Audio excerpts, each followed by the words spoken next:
So, I guess I was right after all. Huh.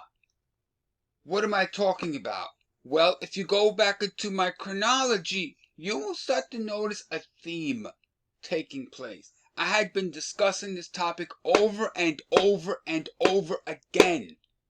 That this stupid migrant crisis that New York City had involved itself in, and all of the spending that New York City is doing just on the migrant crisis alone is going to collapse and bankrupt New York City, in my opinion. Alright? Just like when all bubbles bursts, they cause a calamity in the market, in the financial system, right? This migrant bubble crisis, when it bursts, it's going to collapse New York City, in my opinion. And just go back into my chronology. I talked about it. Why New York City sucks. Why living in New York City is a stupid thing to do. It's a very stupid idea to move to New York City. If you have the idea to move to New York City, I say change your plans, because living in New York City is a very stupid thing to do.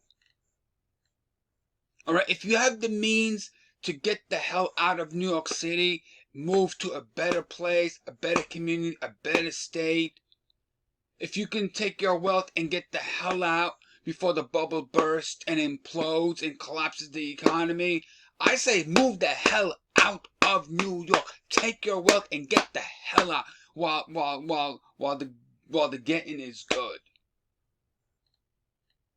And I'm gonna show it to you why I think you should move the F out of New York. So this is from Wealthy Nickel. Okay, it's talking about on the brink of financial collapse, 10 cities in serious danger of bankruptcy. And guess what? New York City is one of the 10. And when we look here, New York City grade F. New York City has always been the financial beating heart of the U.S. economy, still due to a backlog in unfunded retirement entitlements and a latency of bad legislative decisions. New York has the highest tax burden of any state. Right? So I asked Copilot, is there any updates to this article? And it said right here. The webpage you are viewing was published on August 6, 2023, and it provides a list of 10 U.S. cities that are in serious danger of bankruptcy. Based on a study by Truth in Accounting, according to the latest financial state of the city's 2024 report, which was released on February 15, 2024, some of those cities have improved their fiscal health while others have worsened. Here are some updates on the 10 cities, alright? New York City still has the highest tax burden of any city with $68,200 per taxpayer. Its debt increased by $8.8 billion in 2022, and it received an F grade. Right? So let's click on the article here.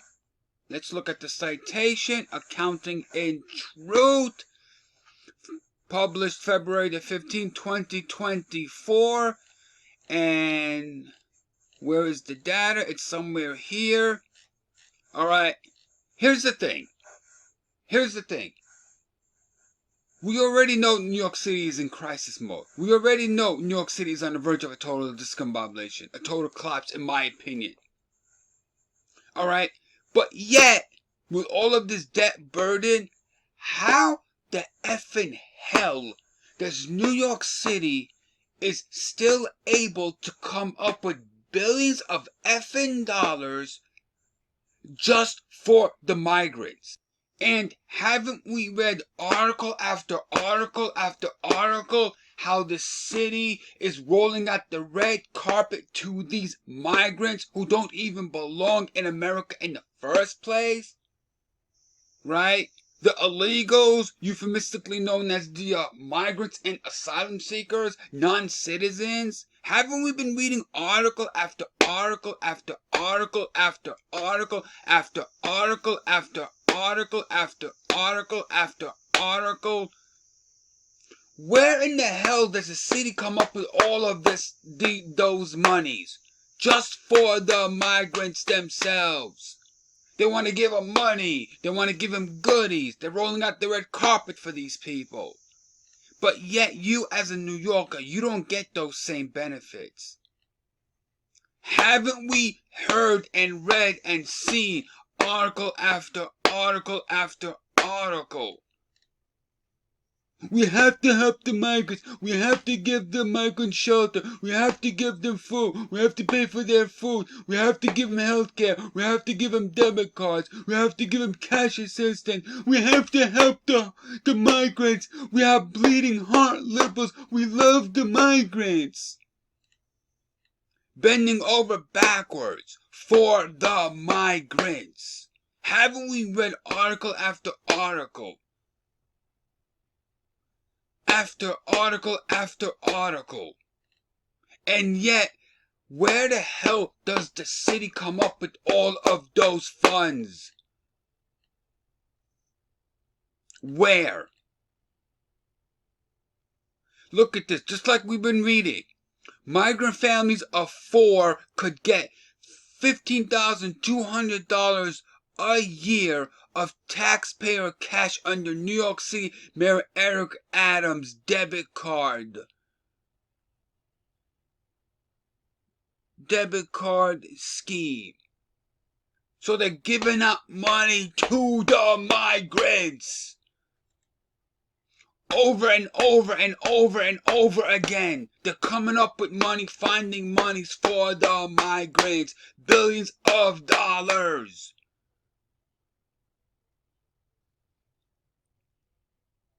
This is what we've been reading over and over and over again.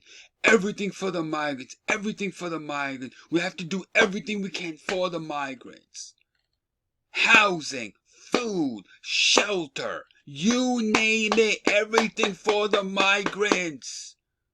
We have to give them the red carpet treatment. And yet we find out that we're broke. We're broke, but yet cities still are able to come up with money for them, but not for you. Why can't I get a $15,200 a year stipend? Why do they get to get it? They get to have it, but I don't get to have it. I could use an extra $15,000 and change. Give me $15,200. Like what? How come I can't get it, but they can? Oh, because they're migrants. We have to help the migrants. We have to do everything for the migrants. But you get bupkis. You get bupkis. You get bupkis.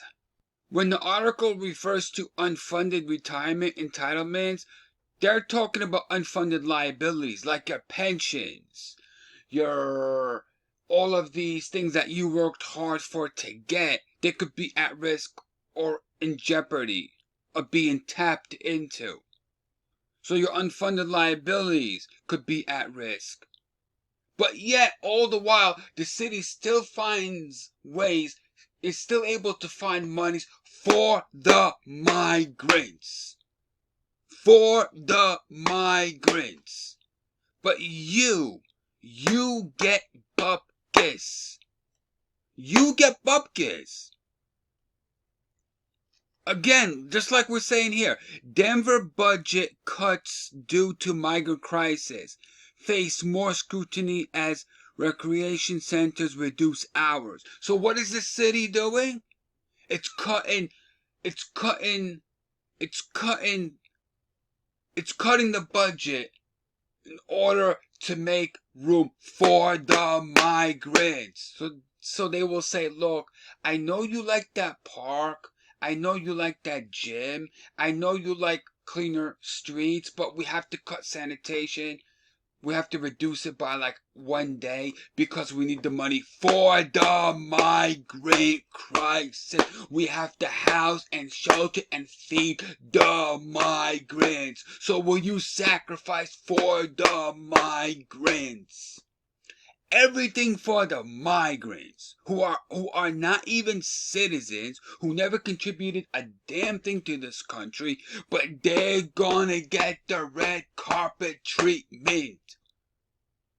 Why don't we serve them filet mignon? Unbelievable. How do these cities still are able to find monies for the migrants that were allocated towards other programs prior to the inception of the damn migrants? Unbelievable.